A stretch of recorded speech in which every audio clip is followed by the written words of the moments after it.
ارب سے زیادہ مسلمان ہیں، 1 ارب سے زیادہ. اور یہودی کتنا ہے؟ 1 کروڑ بھی میرا خیال ہے نہیں ہوگا.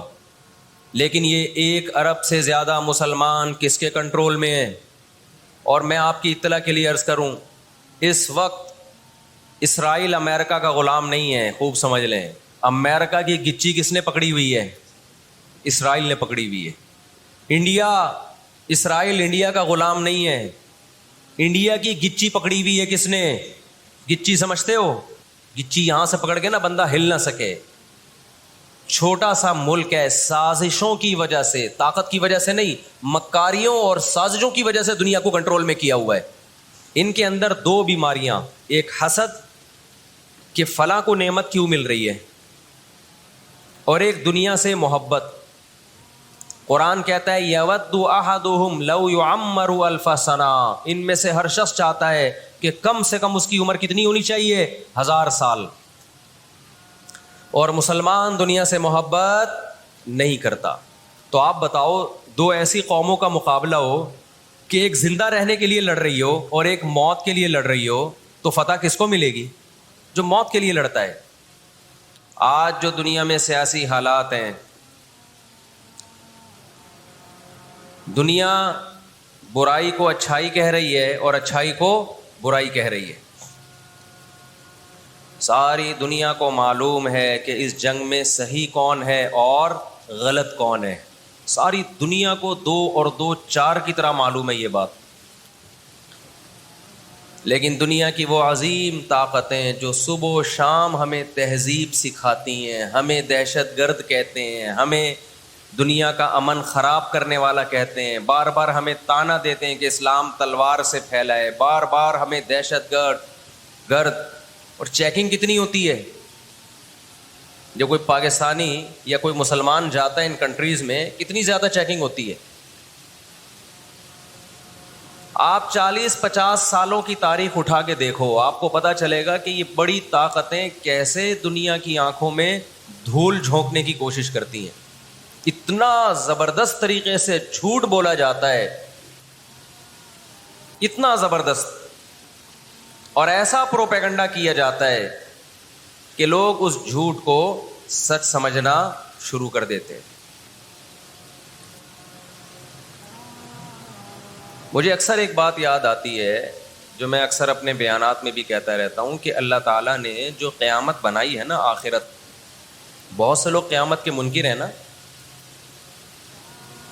وہ کہتے ہیں مر کے مٹی ہو کے ختم ہو جاتے ہیں. سوال پیدا ہوتا ہے کہ دنیا میں اتنا کچھ غلط ہو رہا ہے کہ اگر اللہ نے انسانوں کو مار کے مٹی کر کے ختم کرنا تھا اور حساب و کتاب کا کوئی دن نہیں ہے، پھر معاذ اللہ سے بڑا دنیا میں کوئی ظالم نہیں ہے. پھر سب سے بڑا الزام اس خدا پہ ہے جس نے اس کائنات کو بنایا کہ اللہ دنیا میں مظلوموں کو پوچھنے والا کوئی نہیں ہے، تو آخرت میں بھی اگر حساب نہیں ہے تو پھر اللہ میں اور آج کی بڑی طاقتوں میں، ظالم حکمرانوں میں فرق کیا ہو گیا؟ بتاؤ دنیا میں پورا حساب ہوتا ہے کیا؟ بولو بھائی، ہوتا ہے کیا دنیا میں پورا حساب؟ جنرل مشرف کی بہت ساری باتیں جن سے ہم متفق نہیں، کچھ باتیں بڑی خاندانی کر گیا وہ، کچھ غلط لوگ بھی صحیح باتیں کر جاتے ہیں نا.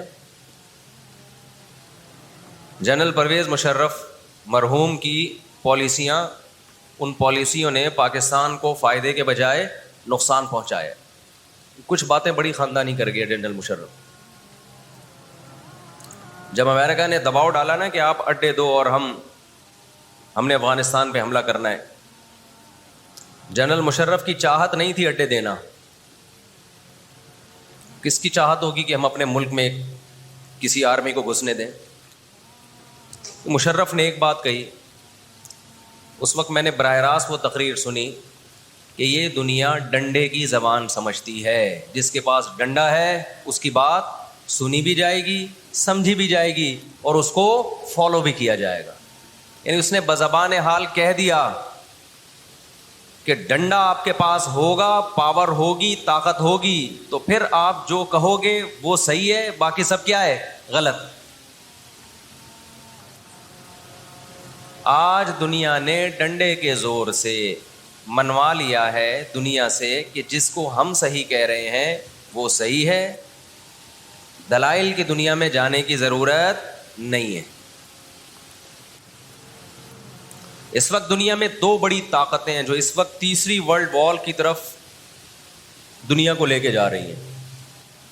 آپ کو پتہ ہے پہلی جنگ عظیم میں کتنے لوگ ہلاک ہوئے، دوسری جنگ عظیم میں کتنے لوگ ہلاک ہوئے، اور اب جب تیسری جنگ عظیم ہوگی تو ہلاکتوں کا جو ریشو ہوگا، میں سمجھتا ہوں آدم علیہ السلام کے زمانے سے لے کر اب تک دنیا میں جتنی ہلاکتیں ہوئی ہیں وہ ایک طرف ترازو کے ایک پلڑے میں رکھتے ہیں آپ، اور یہ تیسری جنگ عظیم جو اسرائیل کی وجہ سے ہونے جا رہی ہے اس میں جو ہلاکتیں ہوں گی وہ تمام ریکارڈ توڑ دیں گی، اور اس کا ذمہ دار برطانیہ، امریکہ اور اسرائیل ہوگا، جو دنیا میں سب سے زیادہ تہذیب کے ٹھیکے دار سمجھے جاتے ہیں۔ اس لیے میرے سامنے یہ نہ کیا کرو گورے کے اخلاق بہت اچھے ہوتے ہیں، تھینک یو سے بات شروع کرتا ہے، تھینک یو پہ ختم کرتا ہے۔ یہ ان کا تھینک یو قیامت کے دن ان کو خدا کے عذاب سے نہیں بچائے گا۔ ہمارا وہ شخص جو گالی سے بات شروع کر کے گالی پہ ختم کرتا ہے، خدا کی قسم ان سے اچھا ہے، وہ دنیا میں وہ ظلم اور بربریت نہیں کرتا جو یہ لوگ کر رہے ہیں۔ بہت آج نا ایٹیٹیوڈ، ان کے اخلاق، ان کی سڑکیں، ان کے روڈ، او بھائی دنیا کا خون چوس رہے ہیں یہ، اس اخلاق کا کیا کر رہے ہیں آپ نے؟ عراق میں جو بھوک سے بچوں کو مارا ہے وہ کس نے مارا ہے؟ مسلمانوں نے مارا ہے یا ان 27 اتحادیوں نے مارا ہے؟ وہ عراق اب تک اپنے پاؤں پہ کھڑا نہیں ہو پایا ہے۔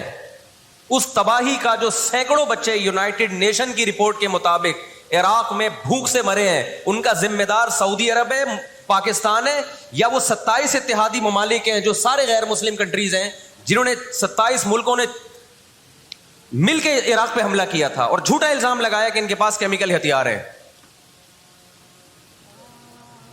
اب بھی دنیا کو اگر ہوش نہیں آتا اور کفر کی حقیقت سمجھ میں نہیں آتی ہے، ہمارے لبرل اور سیکولر طبقے کو جو صبح و شام ان کے گن گاتے ہیں، تو پھر آپ کو اس کا اللہ کے سامنے حساب دینا پڑے گا۔ آج کے جو اخلاق ہیں نا دنیا میں، ان کی کیا ویلیو ہے؟ باپ پر 1 روپیہ خرچ نہیں کرنا، ماں کے لیے، ابا کے لیے اولڈ ہاؤس، اور اماں کے لیے کیا ہے؟ بولتے کیوں نہیں بھائی؟ اولڈ ہاؤس ہے۔ کبھی لڑتے نہیں ابا سے، کبھی لڑتے نہیں اماں سے۔ اس سے اچھا وہ بچہ ہے جو کبھی کبھار ابا سے لڑ بھی لیتا ہے، اماں سے لڑ بھی لیتا ہے، لیکن اسے پتا ہے کہ میں نے آخری دم تک ان بوڑھے ماں باپ کو اپنے سے جدا نہیں کرنا۔ وہ لڑکے توبہ استغفار کر لیتا ہے، وہ زیادہ بہتر ہے۔ دیکھنے میں یہ بدتمیز لگے گا آپ کو، خدا کی نظر میں اس کا مقام اس سے زیادہ ہے جو تمیز دار ہے۔ اس تمیز کا کرنا کیا ہے آپ نے؟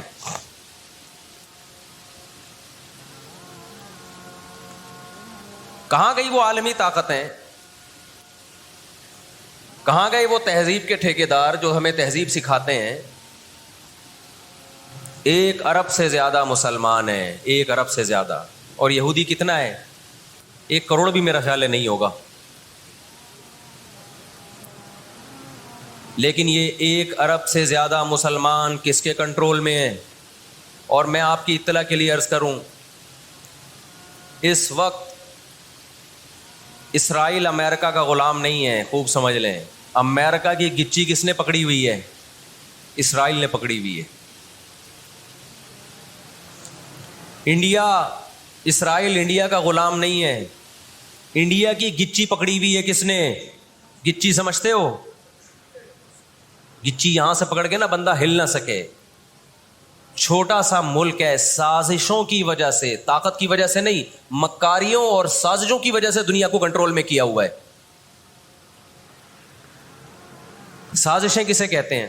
ایک بہت طاقتور آدمی جو آپ کے کنٹرول میں نہ ہو، آپ اس کے کسی راز پہ مطلع ہو جائیں، اسے کسی برائی میں ڈالیں اور خفیہ ویڈیو بنا لیں آپ، اور بولیں جو میں کہہ رہا ہوں کرتا رہے ورنہ یہ ویڈیو لیک کر دوں گا۔ وہ انتہائی پاورفل آدمی بھی کنٹرول میں کس کے آ جائے گا؟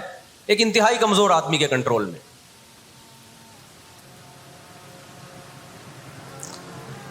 یہودیوں پر ان کی بدعمالیوں کی وجہ سے قرآن کیا کہتا ہے؟ غربت علیہم الذلہ، انہوں نے پیغمبروں کو قتل کیا، انہوں نے موسیٰ علیہ السلام کو صرف ستایا نہیں، بے انتہا ستایا، اتنے سارے معجزے دیکھنے کے باوجود۔ انہوں نے عیسیٰ ابن مریم کو اللہ کا بیٹا کہا, عیسیٰ ابن مریم کو معاذ اللہ ولد الزنا کہا, حالانکہ ان کی اپنی کتابوں میں آج تک عیسیٰ ابن مریم کی گواہی, ان کے نبوت کے علامات موجود ہیں. آپ کو پتہ ہے یہودی مدینہ میں کیوں آباد ہوئے؟ آخری نبی کے انتظار کے لیے, ورنہ مدینہ اور یہودیوں کا آپس میں کوئی لنک بنتا نہیں ہے. یہ لوگ جایا کرتے تھے سفر کر کے, راستے میں مدینہ کا نخلستان تھا. تاریخ کی کتابوں میں لکھا ہے کہ انہوں نے دیکھا کہ آخری نبی محمد صلی اللہ علیہ وسلم جس علاقے میں آئیں گے, نبوت کا اعلان کریں گے, وہ اس تمام علامات اس علاقے میں پائی جاتی ہیں. لیکن نبی صلی اللہ علیہ وسلم کے دنیا میں آنے کے بعد جیسے انہوں نے اپنی کتابوں میں عیسیٰ ابن مریم کا تذکرہ ہونے کے باوجود ان کا انکار کیا حسد اور جیلیسی کی وجہ سے, اسی طرح انہوں نے محمد صلی اللہ علیہ وسلم کی نبوت کا انکار کیا. قرآن کہتے ہیں اس کی بیس بھی کیا تھی؟ حسد اور جیلیسی. دیکھو اللہ کا قاعدہ ہے کہ دنیا میں جو حد سے زیادہ آگے نکلنے کی کوشش کرتا ہے نا, اپنی اوقات سے زیادہ, حق علی اللہ اللہ یرتفع شیء الا وضعہ. نبی صلی اللہ علیہ وسلم نے فرمایا اللہ نے اپنے اوپر یہ بات لازم کر لی ہے کہ جو چیز بھی حد سے آگے نکلے گی اللہ اس کو زمین پہ گرا دے گا. آج بھی آپ نے دیکھا ہوگا نا, بہت سے لوگ ہر وقت میں کرتے کرتے تکبر سے دماغ خراب ہونے لگتا ہے. اللہ کی قدرت حرکت میں آتی اور اللہ ایک ہی دفعہ میں نیچے پٹکتے ہیں اس کو. نبی صلی اللہ علیہ وسلم نے فرمایا اللہ تعالیٰ کہتے ہیں الکبریاء ردائی, تکبر میری چادر ہے, جو مجھ سے اس چادر میں شرکت کی اور الجھنے کی کوشش کرے گا میں اس کو رسوا کر دوں گا. یہی 100% یہ معاملہ اللہ نے یہودیوں کے ساتھ کیا ہے.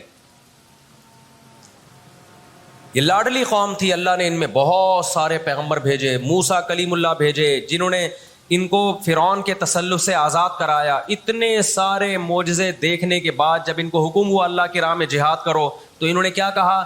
اذهب انت وربک فقاتلا انا ہاہنا قاعدون. اے موسیٰ تو اور تیرا رب جا کے لڑ, ہم یہیں بیٹھ کے تماشا دیکھ رہے ہیں.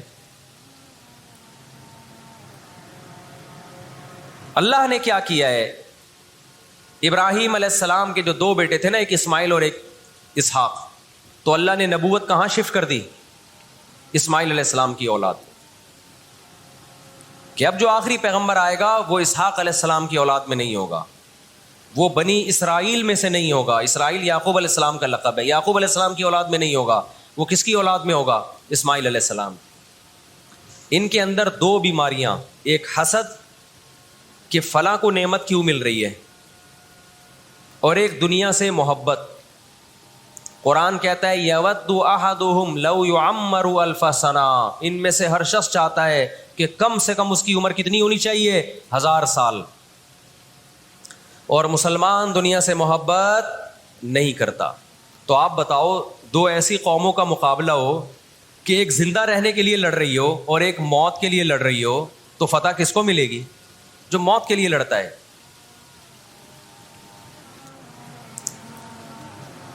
پہلے حضرت عیسیٰ علیہ السلام کا انکار کیا, اللہ نے عیسیٰ علیہ السلام کو ماں کی گود میں زبان دی کہ میں ولد الزنا نہیں ہوں. انہوں نے وہ معجزے اپنی آنکھوں سے دیکھے, مگر کیوں نہیں مانا؟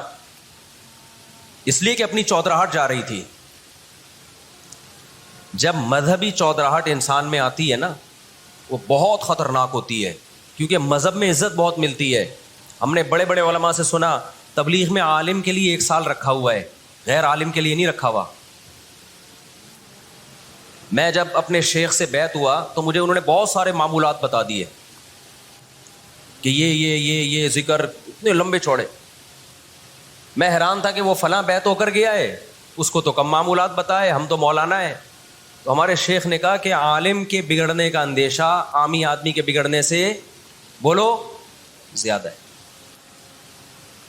عزت بھی ملتی ہے جب علم ہوتا ہے, شہرت بھی ملتی ہے.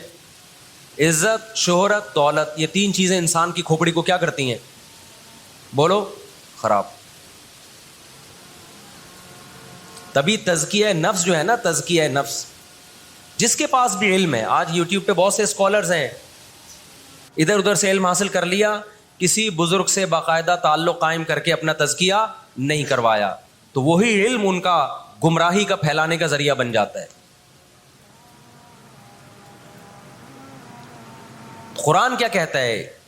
ان لوگوں میں انا پیدا ہو گئی، ہم نے ان کو علم، یہودیوں کو علم پر بھی دنیا کا علم بھی دیا، دین کا علم بھی دیا، اور داؤد اور سلیمان علیہ السلام کے ذریعے دنیا میں ان کی خلافتیں قائم ہوئی، تو بجائے اللہ کے شکر گزار بننے کے تکبر سے کھوپڑی آؤٹ ہونا بولو شروع۔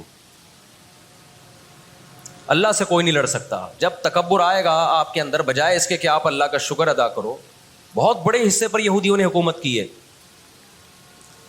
ایسے ایسے پیغمبر اللہ نے یہودیوں کو دیے جو نہ عیسائیوں کے حصے میں آئے نہ مسلمانوں کے حصے، یعنی کثرت کے اعتبار سے اتنے زیادہ۔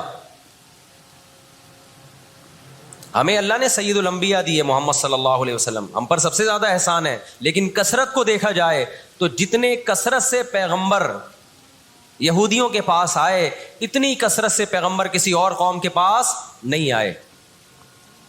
پھر اللہ نے داؤد اور سلیمان علیہ السلام کے ذریعے ان کو بڑی بڑی حکومتیں دیں، بیت المقدس ان کا مرکز بنا، لیکن اللہ کا شکر گزار بننے کے بجائے تکبر سے کھوپڑی آؤٹ ہونا شروع ہو گئی۔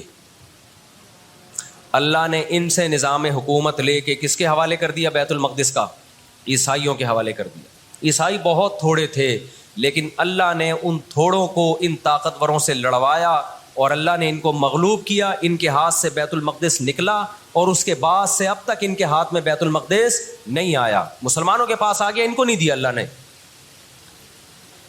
18ویں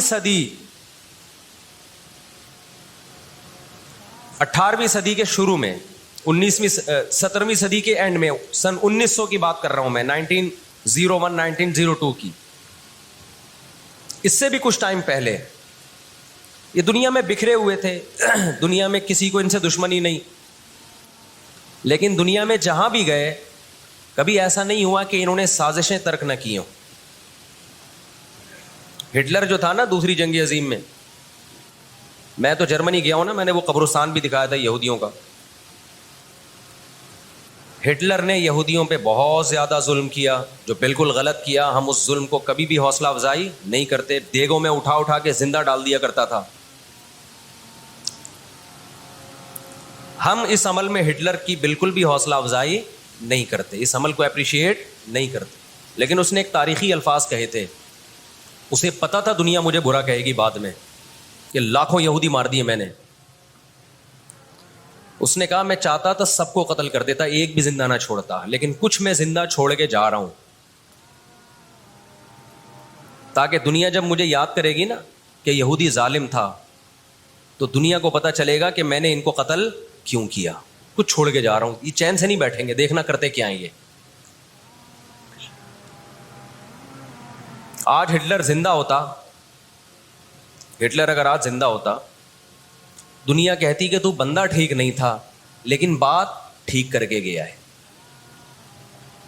جیسے مشرف بندہ ٹھیک نہیں تھا لیکن بات، اس نے کہا نا دنیا کس کی زبان مانتی ہے؟ ڈنڈے کی، بات ٹھیک کر کے گیا ہے۔ اور میں آپ لوگوں کو بھی کہتا ہوں، آپ کا گھر بھی ایک چھوٹی سی ریاست ہے، گھر میں آپ کا روب ہوگا تو صحیح چلے گا روب، گھر روب نہیں ہے تو بھی دماغ سے نکال دو کہ میں محبت اور امن شانتی کے ساتھ گھر صحیح چلے گا۔ امن شانتی سے ہی چلتا ہے گھر، روب کا ہونا بھی کیا ہے، اس کے بغیر نہیں ہوتا گزارا۔ سمجھتے ہو کہ نہیں؟ تو اللہ نے آدمی کو آدمی اس لیے بنایا ہے کہ اس کا تھوڑا روب رہے گھر کے اندر، روب ختم تو گھر سے بڑی مصیبت پھر کوئی نہیں ہے۔ دنیا بھی اسی اصول پہ چلتی ہے۔ تو 17ویں صدی کے آخر میں ان کو خیال ہوا کہ ہم اتنے سکون سے بیٹھے ہوئے ہیں، اب تک دنیا میں کچھ الٹا پلٹا ہوا کیوں نہیں ہے؟ ان کو خیال ہوا یہودیوں کو۔ قرآن نے ان کے بارے میں کیا کہا؟ ضربت علیہم الذلہ، ہم نے ان پر ذلت کو دے مارا ہے۔ آپ کو پتہ ہے کہ یہود کا لفظ اتنی بڑی گالی دنیا کے لیے بن گیا تھا۔ ایران میں بہت زیادہ یہودی ہیں، پتہ ہے آپ کو، اسرائیل کے بعد سب سے زیادہ یہودی ایران میں ہیں، لیکن انہوں نے اپنا نام ایران میں یہود نہیں رجسٹرڈ کروایا، کلیمی رجسٹرڈ کروایا ہوا ہے، موسیٰ کلیم اللہ کی نسبت سے۔ کیوں؟ ان کو پتہ ہے کہ یہود کا لفظ دنیا میں کیا بن چکا ہے؟ گالی۔ شرم آئے گی کسی کو بتاتے ہوئے کہ میں یہودی ہوں، اس لیے ایران میں انہوں نے اپنے آپ کو رجسٹرڈ کس نام سے کروایا ہے؟ کلیمی کہتے ہیں ان کو۔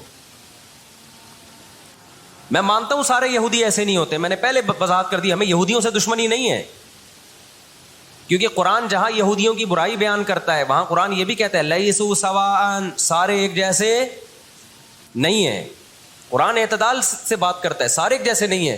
لیکن جتنا شر اور فساد اس قوم میں ہے قرآن کہتا ہے کہ اتنا دنیا میں کسی اور قوم میں نہیں ہے. لَتَجِدَنَّ أَشَدَّ النَّاسِ عَدَاوَةً لِلَّذِينَ آمَنُوا الْيَهُودَ، اللہ کہتے ہیں تم مسلمانوں کا سب سے بڑا دشمن دنیا کی جتنی قومیں ہیں ان میں سب سے بڑا دشمن کس کو پاؤ گے؟ یہود کو پاؤ گے. اس کے بعد مشرکین کو پاؤ گے، اور اسلام کے سب سے زیادہ قریب تم کس کو پاؤ گے؟ نصارہ کو، عیسائیوں کو پاؤ گے. تو ان کو بہت عرصے سے، صدیوں سے کچھ دنیا میں ہوا نہیں تھا، تو ان کو بیٹھے بیٹھے پریشانی ہونا شروع ہو گئی. چند ان کے فسادی لوگ جمع ہوئے اور انہوں نے کہا کہ بھئی دنیا میں ہر قوم کے پاس ایک ملک ہے، ہر مذہب کے پاس ایک ملک ہے، تو ہمارے پاس بھی ہونا چاہیے. حالانکہ یہ بات ہی غلط ہے. دنیا میں ہر قوم کے پاس ملک نہیں ہے. دنیا میں لاکھوں قومیں ہیں، ملک تھوڑی لاکھوں ہیں. پاکستان میں کتنی قومیں ہیں؟ سرائکی ہے، پنجابی ہیں، اردو ہیں، پٹھان ہیں، بلوچی ہیں. اگر قومیت کی بیس پہ ملک بنانا شروع کر دیں پھر تو ایک ایک انچ کے ملک وجود میں آئیں گے. پھر سرائکیوں میں جائیں گے تو سرائکیوں میں 20 قومیں ہیں. پٹھانوں میں جائیں گے، پٹھانوں میں 40 قومیں نکلیں گی. مہاجروں میں جائیں گے، ان میں صدیقی الگ ہے، ہاشمی الگ ہے، 20 قسم کے، بہاری الگ ہے. وہ تو قوم در قومیں بڑھتی چلی جائیں گی. انہوں نے کہا دنیا میں ہر مذہب کے پاس ایک ملک ہے. حالانکہ یہ بات بھی، سکھوں کے پاس کوئی الگ ملک ہے؟ کوشش کر رہے ہیں وہ بنانے کی، لیکن اب تک کی رپورٹ کے مطابق نہیں ہے. بہت ساری دنیا میں مذہب ہے جن کے پاس کوئی کنٹری. مذہب کی بیس پہ حکومت دنیا میں 3 قوموں نے کی ہے. مذہب کی بیس پہ جو آسمانی مذاہب ہیں، یہود، عیسائی اور مسلمان. پہلی جنگ عظیم ختم ہونے والی تھی، دنیا امن و امان کی طرف آ رہی تھی. ان کو وہ دنیا کا امن پسند نہیں آیا. انہوں نے جناب طے کیا کہ ہمیں ایک ملک ملنا چاہیے. ان کے بڑے بیٹھے، کسی نے کہا افریقہ میں ہونا چاہیے، کسی نے کہا فلاں جگہ ہونا چاہیے، کسی نے کہا فلاں جگہ ہونا چاہیے. ان میں چند شرارتیوں کو خیال آیا کہ اگر ہم کسی بھی ملک میں، کسی بھی زمین پہ اناؤنس کریں گے نا یہاں ہم نیا کنٹری بنانا چاہتے ہیں، تو ہمارے یہود خود اس پہ آمادہ نہیں ہوں گے. اس لیے کہ جو شخص کسی ملک میں سکون اور اطمینان کے ساتھ رہ رہا ہے، کوئی یہودی، تو وہ کیوں آئے گا ہجرت کر کے وہاں پہ؟ سمجھ میں آ رہی ہے بات؟ بھائی آپ کسی کنٹری میں امن اور سکون کے ساتھ ہو، اعلان ہوتا ہے ان لوگوں کے لیے وہاں الگ ملک بن رہا ہے، تو آپ کہو گے مجھے جانے کی کیا ضرورت ہے جب میں یہاں سکون اطمینان سے ہوں، مجھے تمام حقوق حاصل ہیں. یہودیوں کو پوری دنیا میں ہر قسم کے حقوق حاصل تھے، اور سب سے زیادہ یہودیوں کے ساتھ اچھا سلوک مسلمان خلفاء نے کیا ہے. یہودی خود اس کے معترف ہیں کہ مسلمانوں کی اور ہماری جنگیں وہ بنو قریظہ اور بنو نذیر کے بعد، وہ جو مدینہ کے دور میں، اس کے بعد کبھی بھی نہیں ہوئی ہیں. مسلمانوں کی لڑائیاں یا تو اہل فارس سے ہوئی ہیں، ایران جو پہلے کا ایران تھا، یا عیسائیوں سے ہوئی ہیں، یہودیوں سے جھڑپیں نہیں ہوئی ہیں. تو ان کو خیال ہوا بیٹھے بیٹھے کہ ہمیں الگ ریاست چاہیے. مختلف جگہوں کا سلیکشن ہوا، سب ریجیکٹ ہو گیا. تو صہیونیوں کو خیال آیا کہ اگر ہم بیت المقدس کا نعرہ لگاتے ہیں کہ ہمیں بیت المقدس دوبارہ چاہیے، یہ ہمارے آباء و اجداد کا وطن ہے، تو الگ ریاست کا منجن بہترین طریقے سے بک سکتا ہے. مذہبی لوگ جہاں لوگوں کو صحیح گائیڈ کرتے ہیں، خوب سمجھ لو مذہب کے نام کا منجن بھی مذہب میں ہی بکتا ہے. آج بھی ایسا ہو رہا ہے. بہت سی مذہبی تحریکیں لیبل کس کا لگا رہی ہوتی ہیں؟ اسلام میں بھی ایسا ہی ہے. جہاں اسلام میں آپ کو اچھی تحریکیں ملیں گی، وہاں ایسی تحریکیں بھی ملیں گی کہ لیبل کس کا لگایا جا رہا ہوتا ہے؟ مذہب کا، اور مقصد اس کے پیچھے دنیاوی مفاد ہوتے ہیں. اس کو سمجھنے کی ضرورت ہے. ہمارے یہاں جہاں بھی نعرہ لگ جائے نا مذہب کا، تو لوگ سارے گدھے گھوڑوں کی طرح اکٹھے ہو جاتے ہیں. یہ نہیں دیکھتے کہ اس کے پیچھے اس کے مقاصد کیا ہیں.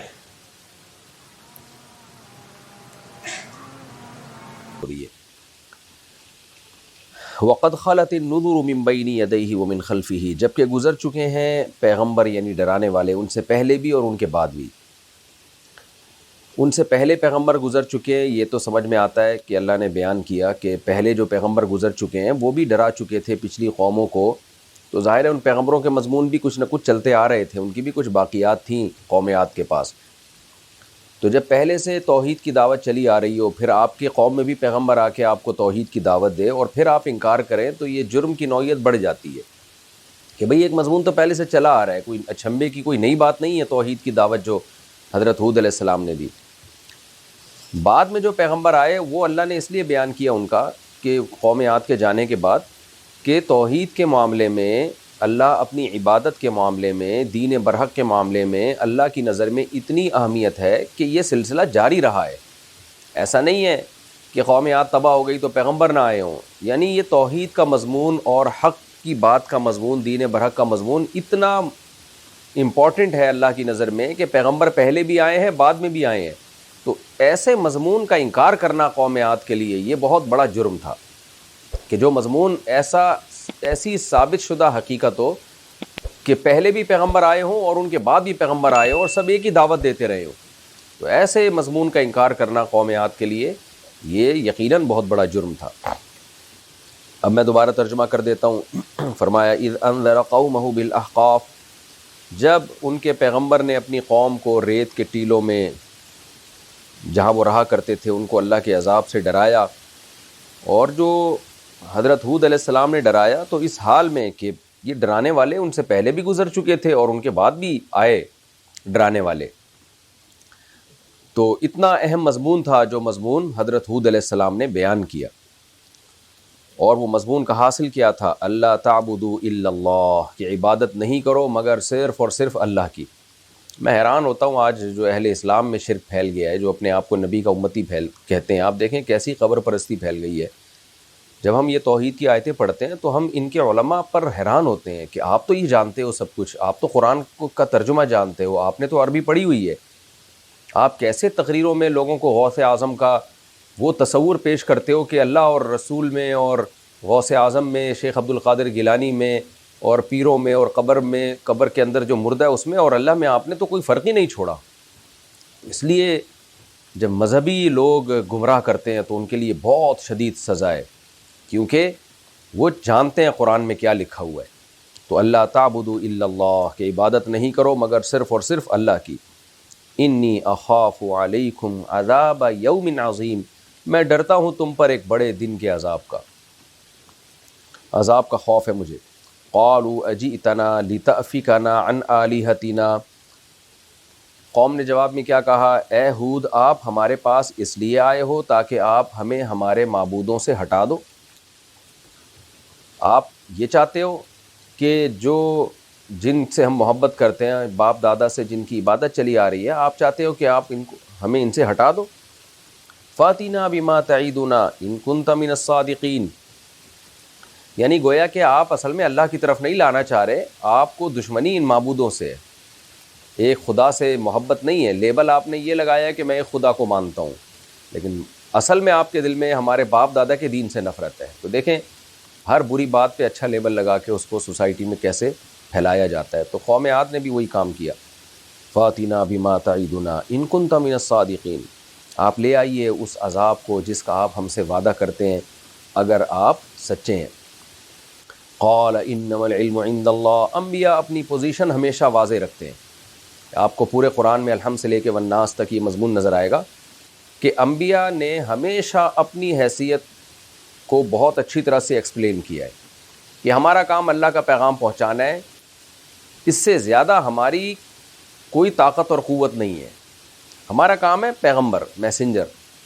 تو اللہ نے ہمیں صرف اتنا پیغام دیا ہے کہ تم پر عذاب آئے گا، بس آگے تم 100 دفعہ بھی پوچھو گے نا کب آئے گا، ہمارے پاس اس کا جواب نہیں ہے۔ اور یہ بتانے میں پیغمبروں کو کوئی آر محسوس نہیں ہوتی تھی تاکہ ان کی پوزیشن واضح ہو۔ یہ خود پیغمبروں کے برحق ہونے کی دلیل ہے۔ جو باطل لوگ ہوتے ہیں نا، وہ کسی ایک دعوے پہ ٹکتے نہیں ہیں، ان کا مقصد ہوتا ہے لوگوں کو اپنی طرف لانا، پینترے بدلتے ہیں۔ وہ جب کسی چیز کا بہت زیادہ دباؤ ہوگا ان کے اوپر تو ان کے اندر فلیکسیبلٹی، لچک پیدا ہو جائے گی، وہ نظریے میں لچکدار ہو جائیں گے۔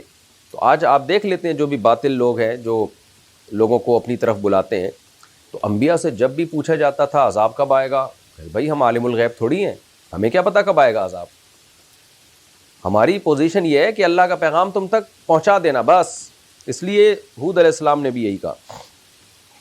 قال انما العلم عند اللہ، کہنے لگے علم تو صرف اللہ کے پاس ہے، وابلغکم ما ارسلت بی، میں تو پہنچا رہا ہوں تمہیں وہ پیغام ارسلت بھی، جس پیغام کو لے کر میں بھیجا گیا ہوں، میرا کام ہے اللہ کا پیغام تم تک پہنچا دینا، عذاب کب آئے گا مجھے معلوم نہیں ہے، وَلَكِنِّي أَرَاكُمْ، لیکن بات یہ ہے کہ میں تمہیں دیکھ رہا ہوں، قوماً تجہلون، تم ایسی قوم ہو جو جہالت کر رہے ہو، جہالت کر رہے ہو۔ وہ جہالت کیا ہے کہ تمہیں توحید کی دعوت دی جاتی ہے، تمہیں بتایا جاتا ہے کہ یہ بت کچھ بھی نہیں کر سکتے اور اللہ کا عذاب آئے گا، تو تم ان سب باتوں کا انکار کس بیس پہ کر رہے ہو؟ تمہارے پاس کیا دلیل ہے؟ تم دلیل یہ دیتے نا کہ نہیں نہیں یہ بت تو کر سکتے ہیں، دیکھو ان کے ہاتھ ہیں جن میں پکڑنے کی طاقت، ٹانگوں میں چلنے کی طاقت، یہ دلیل دیتے نا۔ اول تو یہ دلیل بھی غلط ہوتی، لیکن دلیل تم کیا دے رہے ہو کہ عذاب کب آئے گا، آتا کیوں نہیں ہے عذاب، اور آپ چاہتے ہو کہ ہمیں ہمارے بتوں سے دور کر دو۔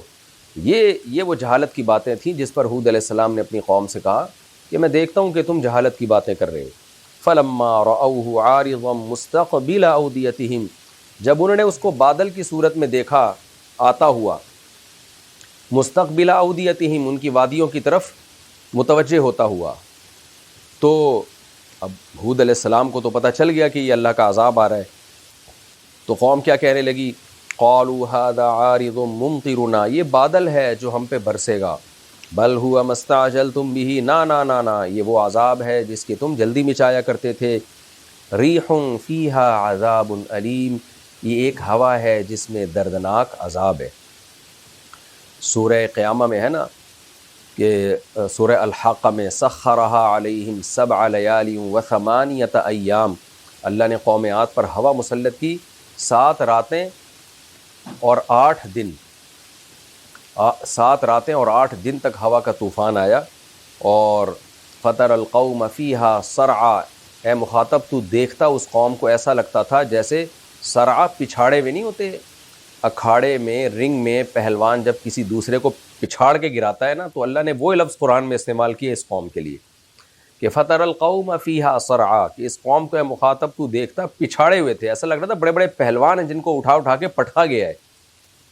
پٹھا بھی اللہ نے کس سے؟ ہوا کے ذریعے۔ علماء نے اس میں حکمت بیان کی ہے کہ بہت طاقتور تھے اور بار بار کہتے تھے ہم سے زیادہ طاقتور کون ہے، تو اس لیے اللہ نے بہت ہلکی چیز سے ان کو ہلاک کیا، ہوا جو بہت ہلکی سمجھی جاتی ہے۔